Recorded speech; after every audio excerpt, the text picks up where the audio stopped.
সাবেক প্রধানমন্ত্রী শেখ হাসিনার সঙ্গে এক ব্যক্তির কথোপকথনের একটি অডিও ক্লিপ সোশ্যাল মিডিয়ায় ভাইরাল হয়েছে।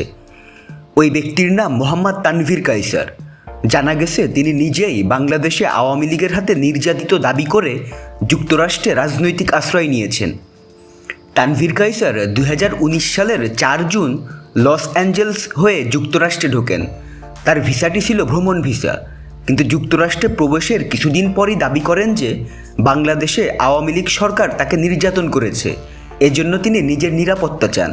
পরে 2020 সালের 7 মে দেশটিতে রাজনৈতিক আশ্রয়ের আবেদন করেন। এরপর 2021 সালের 24শে জানুয়ারি তার বাংলাদেশি পাসপোর্টের মেয়াদ শেষ হয়ে গেছে বলেও জানা গেছে। ফোন আলাপ ফাঁসে ভাইরাল হওয়া তানভীরের জন্ম 1989 সালের 7 ডিসেম্বর। তার বাবা সুলাইমান কায়সার এবং মা নীলুফার ইয়াসমিন। তার স্ত্রীর নাম রুকাইয়া আজাদ। তবে এই তানভীর আওয়ামী লীগের কোনো দায়িত্বে আছেন, কোনো সূত্র শেখ হাসিনার সঙ্গে সরাসরি যোগাযোগ করছেন, সেটি এখনও জানা যায়নি। তানভীর শেখ হাসিনাকে প্রশ্ন করেন, আপা, বাংলাদেশে একটা নিউজ আসছে, আপনাকে গাজিয়াবাদ থেকে দিল্লিতে ট্রান্সফার করেছে হেলিকপ্টার করে। হাসিনা অবাক হয়ে প্রশ্ন করেন, হেলিকপ্টার করে? কোন দেশের হেলিকপ্টার? ছবি পাঠাও, দেখব নে।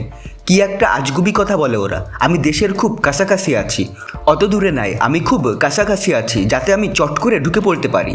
এই সময় কাঁদতে কাঁদতে তানভীর বলেন, আপা, কষ্ট লাগে। আপনি যে মিডিয়াদের দিয়ে আসছেন, এরা সত্য বলে না, এরা কাজ করে না আপা। কই যাব আপা? আল্লাহ আপনাকে বাঁচাইয়া রাখুক, আমরা আছি আপা। আপনি যখন নির্দেশ দেবেন, তানভীর তুমি আমেরিকা থেকে দেশে চলে আসো, এসে কামরাঙ্গীচর কেরানীগঞ্জের দলীয় নেতৃত্ব গোছাও। আপনি বললে সাথে সাথে দৌড় দেব। গত 5 আগস্ট ছাত্র জনতার আন্দোলনের মুখে পদত্যাগ করে দেশ ছেড়ে ভারতে পালিয়ে যান সাবেক প্রধানমন্ত্রী শেখ হাসিনা। এরপর শেখ হাসিনার সঙ্গে অনেকেরই কথোপকথনের অডিও ফাঁস হয়েছে। সামাজিক যোগাযোগ মাধ্যমে কেউ কেউ বিষয়টি উদ্দেশ্য প্রণোদিত বলেও মন্তব্য করছেন। তবে এসব কল রেকর্ড কীভাবে ফাঁস হচ্ছে তার কোনো সুনির্দিষ্ট তথ্য প্রমাণ পাওয়া যায়নি। তো বন্ধুরা, ভিডিওটি নিয়ে কোনো মন্তব্য থাকলে কমেন্টে জানান, আর আমাদের চ্যানেলে নতুন হলে সাবস্ক্রাইব করুন। ধন্যবাদ সবাইকে।